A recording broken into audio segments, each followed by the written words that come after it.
6:47 on your Tuesday morning. You may be waking up to some rain. It's not super widespread right now, Carson, but I know it's moving in.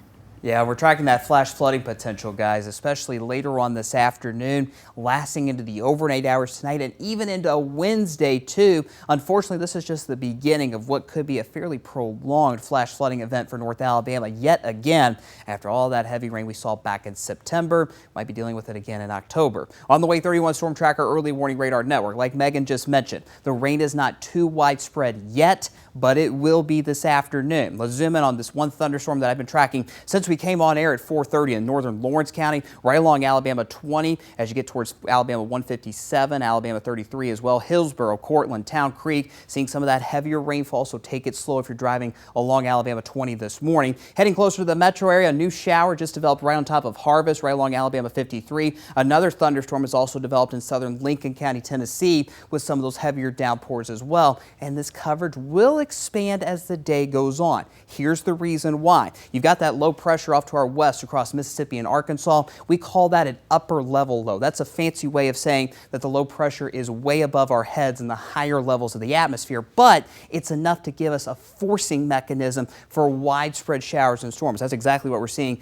out in Georgia this morning. And as the day goes on, that low is not going anywhere, and you still have tons, and I mean tons of tropical moisture getting pumped into Alabama, and that'll set the stage for those several rounds of heavy rainfall as the day progresses. For that reason, the flash flood watch continues for all of our Alabama counties, as well as Lincoln and Franklin County, Tennessee, until 1 a.m. on Thursday morning. Again, this is a prolonged flash flooding event, unfortunately. On the Way 31 Skycam network, temperatures in the upper 60s, actually right at 70 degrees in Guntersville this morning. Again, most of us are dry for now, but rain chances steadily increase up towards 80% later on this afternoon, and those rain chances stay very high through the overnight hours tonight, too, hovering in that 60 to 70% chance range once we get past sunset tonight. By 10 o'clock this morning on future radar, you see that rain becoming much more widespread in northeast Alabama, getting closer to lunchtime. Now, we'll have some breaks in the rain over the next couple of days, but like I've mentioned, it's the repeated rounds of heavy rain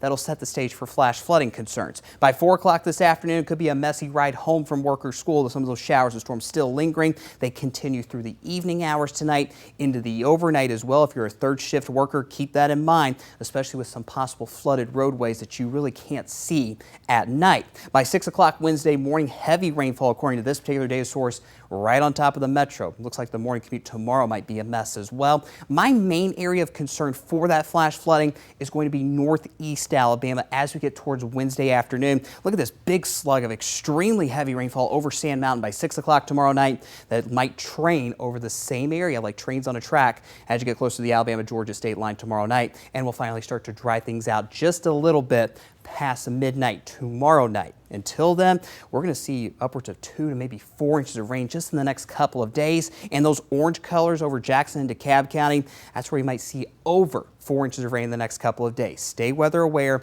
turn around, don't drown. Download our Way 31 Storm Tracker weather app. You'll get our access to our live radars as well as any flash flood warnings that are issued over the next few days. 74 is your high today, 75 tomorrow. We're going to stay in the 70s because of all the cloud cover and rain. And then we do finally start to dry out by Thursday and especially Friday. And looking ahead to the weekend, plenty of sunshine, but warmer, back in the low 80s by Saturday.